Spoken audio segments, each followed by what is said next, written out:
tout bout de ça, pour bon nous avis, dis ça ou qu'a pensé cette élection-là. NCS 97 Production. Si vous pas ou à l'étranger, ou ça fait ça sur le net. www.dispositifmediajeune.org. La politique, c'est vraiment trop chiant, ça me rend allergique. La politique, aller à l'école le dimanche, ça fatigue.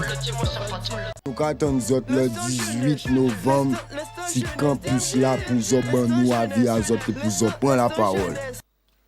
Voilà donc bienvenue à tous pour ce numéro de l'Instant Jeunesse, un échange entre la jeunesse et les représentants au niveau des listes donc en présence pour les régionales, en l'occurrence à l'instant combat ouvrier. Donc on rappelle un petit peu, on va dire, le principe de l'émission. On a une introduction du représentant au niveau de la liste. Juste après, 3 questions par les acteurs jeunesse présents et dans la foulée, une question décalée pour rester dans une atmosphère conviviale car c'est une émission jeunesse.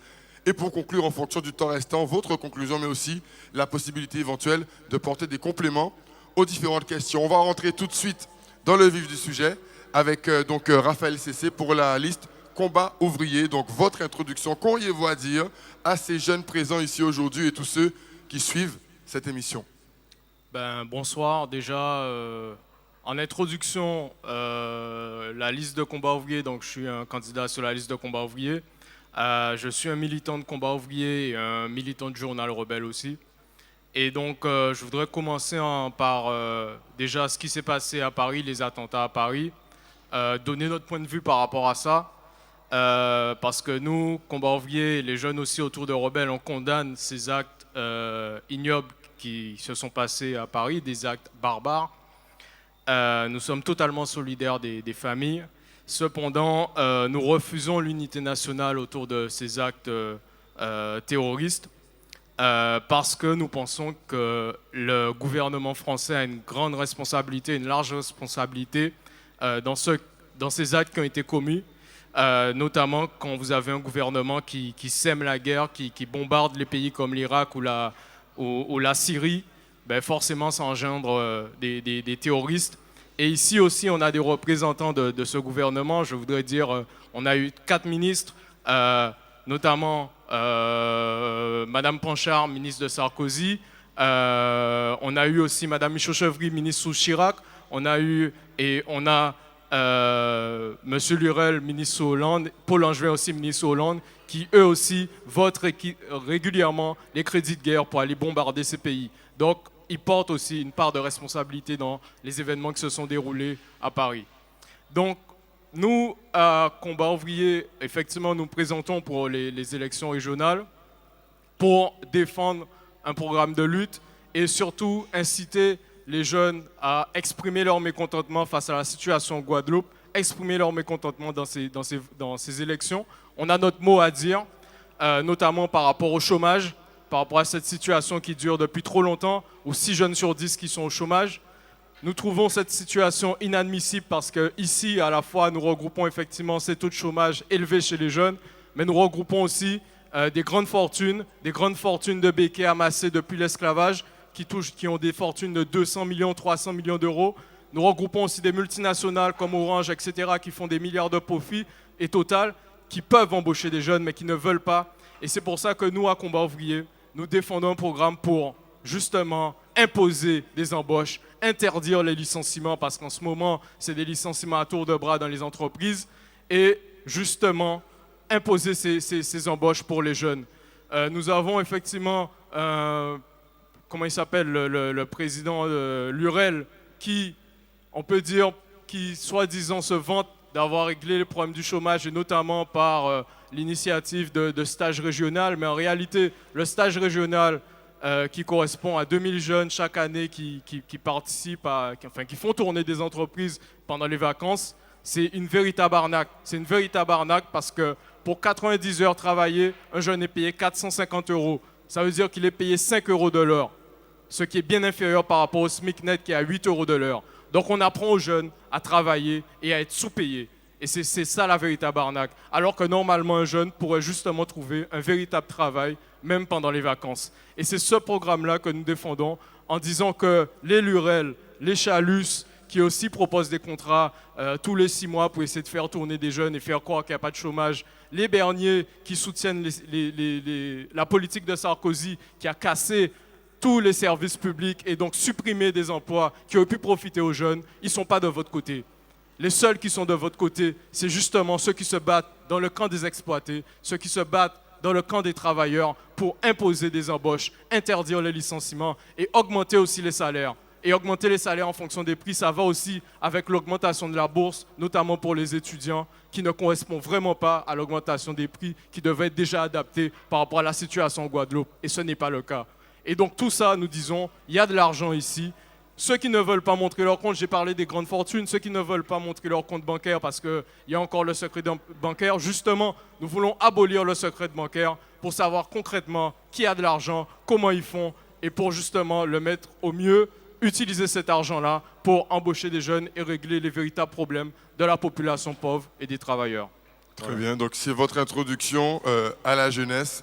On va passer en espérant qu'on aura le temps pour les questions, aux 3 questions des acteurs jeunesse pour avoir votre réponse et poursuivre le programme de cet échange.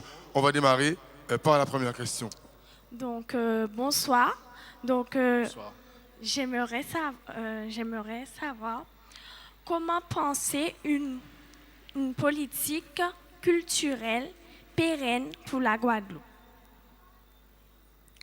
Alors, comment penser à une politique culturelle pérenne? C'est important la culture, effectivement, qu'on se retrouve sur certains aspects, soit audiovisuels ou autres, etc. Mais nous pensons qu'il y a quand même des problèmes prioritaires en Guadeloupe, parce que tu as parlé de la Guadeloupe. Je pense que les problèmes prioritaires qui touchent et notamment la jeunesse et les pauvres, c'est la misère, c'est le chômage, c'est le manque de perspective dans cette société. Et donc je pense qu'il y a quand même une priorité à mettre sur cet aspect-là. Et effectivement, le fait de permettre aussi à tout un chacun d'avoir de quoi subvenir à ses besoins, de pouvoir travailler, peut permettre à cette même personne de mettre plus de temps à pouvoir justement s'épanouir, aller dans des cours de culture, faire des trucs artistiques, etc. Mais bien souvent, ça aussi c'est un frein justement à la culture, à l'ouverture d'esprit, le fait de ne pas savoir déjà comment tu vas te déplacer, comment tu vas manger demain, etc. Et donc pour nous, c'est pour ça qu'on pense qu'il y a des priorités entre guillemets, et la culture et tout, ça en découlera, mais effectivement, il faut mettre fin déjà au premier frein qui n'offre aucune perspective ici aux jeunes et aux pauvres. Très bien, merci pour cette première réponse. On passe à la deuxième question. Bonsoir, Losieux Josué. Je me pose la question, à quand la fin de l'utilisation des énergies fossiles en Guadeloupe? Ben, ça, pareil, il en revient de... Pour l'instant, on pourrait le décider, nous. Mais pour l'instant, qui le décide, là? C'est Total, c'est la SARA qui va décider de ça. Alors, vous avez effectivement des grands monopoles pétroliers, comme Total et la SARA, qui maintenant eux-mêmes se mettent à faire aussi des panneaux photovoltaïques, qui ouvrent des entreprises ici sur le solaire. Eux, ils gardent ce monopole-là. Et eux, leur problème est de savoir, tant qu'ils pourront faire de l'argent avec le pétrole, ils vont continuer à faire le pétrole jusqu'au bout, jusqu'à ce qu'il n'y en ait plus. Tant qu'ils peuvent faire de l'argent, c'est ça leur problème, c'est leur profit. Une fois que, effectivement, ils vont se dire que le solaire, le photovoltaïque ou l'éolien permet de faire du profit, ils iront vers le solaire et l'éolien. Et donc, on n'a aucune possibilité, on n'a aucune maîtrise, nous, vis-à-vis de leur choix. C'est eux qui décident en fonction de la thune que ça leur rapporte. Et c'est pour ça que nous, on pense qu'il faudrait que la population pauvre et les travailleurs contrôlent plus justement ce qui se passe à ce niveau-là pour prendre les décisions. Et ça, il faut prendre le pouvoir pour ça. Très bien, merci pour cette deuxième réponse. Troisième question à l'instant. Alors, vous avez principalement parlé du travail, du chômage, etc. Mais un autre problème principal, c'est l'institution. Qu'est-ce que vous envisagez pour l'évolution de l'institution en Guadeloupe? Une évolution comme en Martinique et en Guyane? Tu parles au niveau de l'Assemblée, c'est ça? Au niveau de l'Assemblée unique, enfin le changement de statut, c'est ça? Au niveau de la... Oui, même pas qu'au niveau du statut, mais au niveau des infrastructures. Parce que, étant question de STAPS, on a on a un problème qui est très sérieux. On a des cours qui sont hors de l'université, qui sont loin, et on n'a pas forcément de moyens de se déplacer pour se rendre à ces cours. Donc, qu'est-ce que vous proposez pour cette évolution, pour qu'on n'ait pas autant de problèmes à assister à nos cours? Mais en fait, si on regarde bien, enfin, je pense que tu t'en rendras compte aussi, le problème n'est pas la structure ou les formes ou les institutions. Le problème, c'est quel rapport de force t'établis pour obtenir, justement, pour régler tes problèmes. Le problème de STAPS, il est clair, hein, des cours de STAPS. Le problème de STAPS, il pourrait être réglé peut-être en 2 jours. Il faudrait que les étudiants de STAPS se mobilisent pour exiger que le transport sera gratuit, qu'il y ait des navettes. Vous payez déjà des frais d'inscription, vous ne devez pas encore avoir de la thune à remettre dans le transport, notamment en ce moment-là, les prix du transport augmentent, pour aller vous rendre dans des cours où vous êtes obligé d'y être. Et ça, c'est comme ça. Ce n'est pas un changement d'institution qui va régler ce problème-là. Surtout en ce moment où ils essaient de faire des économies un peu partout, ils ne vont pas mettre de l'argent pour que vous ayez justement des navettes, etc. Il faudra se battre, il faudra se mobiliser. Et ce problème-là, ce n'est pas un changement d'institution qui pourra le régler. S'il s'agit de la question d'infrastructure ou d'institutions vis-à-vis des assemblées plus en général, comme la région, la collectivité unique et tout, ça, de toute façon, pareil, on n'est pas maître de leur choix. Les choix sont faits à 7000 km. De toute façon, l'Europe aussi, ils ont pris un certain nombre de décisions où on sera de fait, pour leurs économies qu'ils essaient de mettre en place, sûrement obligés de passer à la collectivité unique pour supprimer des postes, supprimer un tas de trucs. Et ça va se passer en dehors de nous. Et c'est pour ça que nous disons nous devons de plus en plus peser sur ces décisions, peser sur ces événements. Et c'est pour ça que nous, au niveau du journal Rebelle, justement, effectivement, au quotidien, nous contestons et nous dénonçons les problèmes des jeunes.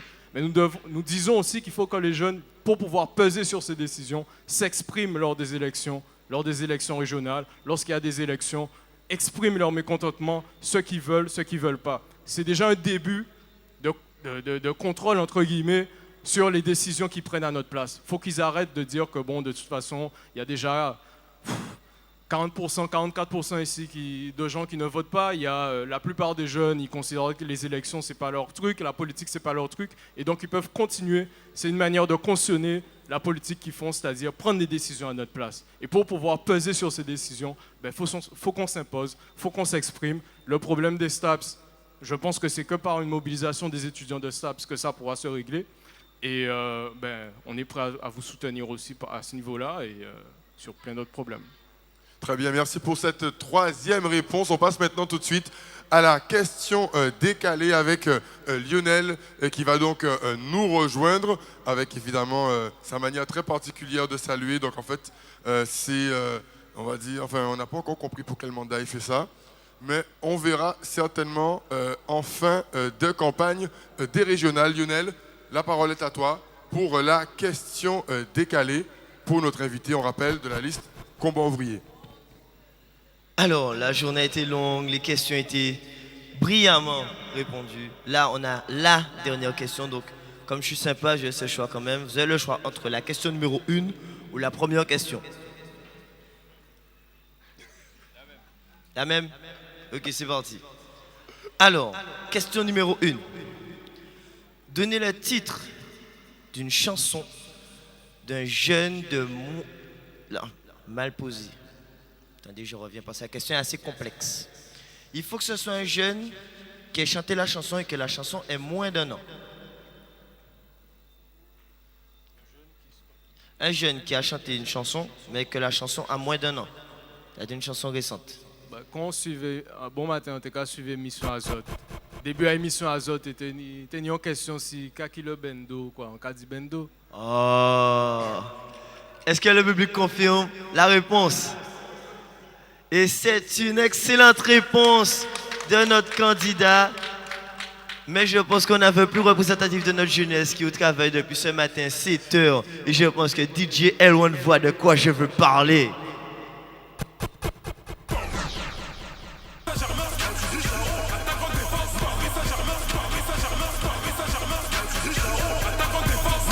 Voilà, c'était donc Lionel pour la question décalée. Il nous reste maintenant 4 minutes pour la conclusion. Alors vous avez le choix. Soit ils peuvent poser d'autres questions ou encore, si vous avez des précisions à nous donner dans le cadre de ces 4 dernières minutes de l'instant jeunesse ici avec la liste Combat ouvrier. Ben, je veux bien conclure en fait. Sur nous, ce qu'on pense c'est vis-à-vis de ces élections, je redis, je pense que c'est important que nous jeunes, on s'exprime durant ces élections, qu'on ne se taise pas, parce que de toute façon, se taire, c'est juste accepter la situation. Et donc, il faut s'exprimer. Je pense qu'on est nombreux à montrer notre mécontentement ou notre dégoût en général de la politique politicienne, mais il y a une manière de s'exprimer et d'exprimer son mécontentement. Et nous, on pense que cette manière-là, c'est de voter Combat ouvrier, parce que tous les autres, il n'y a aucun candidat qui justement ne vous dit ce que je vous ai dit, c'est-à-dire ce qu'on demande, ce qu'on exige, c'est imposer aux riches l'embauche de jeunes ici en Guadeloupe. Il y a de l'argent, il y a du travail, il faut l'imposer, interdire aussi les licenciements, augmenter les salaires, puisqu'ici c'est une économie de bas salaire, et augmenter aussi les bourses des étudiants et les petites retraites en fonction de l'augmentation des prix. Et donc pour faire tout ça, ben, effectivement, le 6 décembre, c'est déjà une manière de dire qu'on est d'accord avec ça, parce qu'il n'y a pas d'autre choix, il n'y a pas d'autre solution. On voit que la situation est en train de se dégrader, notamment avec les événements à Paris, mais des djihadistes, il y en aura d'autres, sûrement, peut-être, je ne l'espère pas, mais parmi nous, mais des jeunes qui sont désespérés auprès de justement se faire sauter en tuant d'autres personnes et pensant que c'est ça la solution. Ben voilà dans quelle situation et dans quelle société barbare on vit. Et donc nous, on remet en question justement ce pouvoir capitaliste, quoi. Très bien, merci pour cette conclusion. C'était l'instant jeunesse avec la liste Combat ouvrier.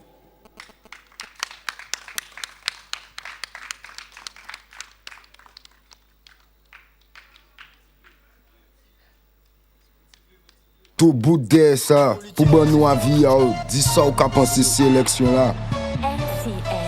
NCS 97 Production. Si vous pas dans moi à l'étranger, ou ça fait ça sur le net. www.dispositifmediajeune.org.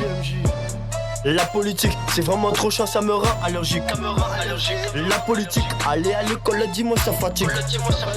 Nous attendons le 18 novembre, si campus là pour nous avis à autres pour prendre la parole.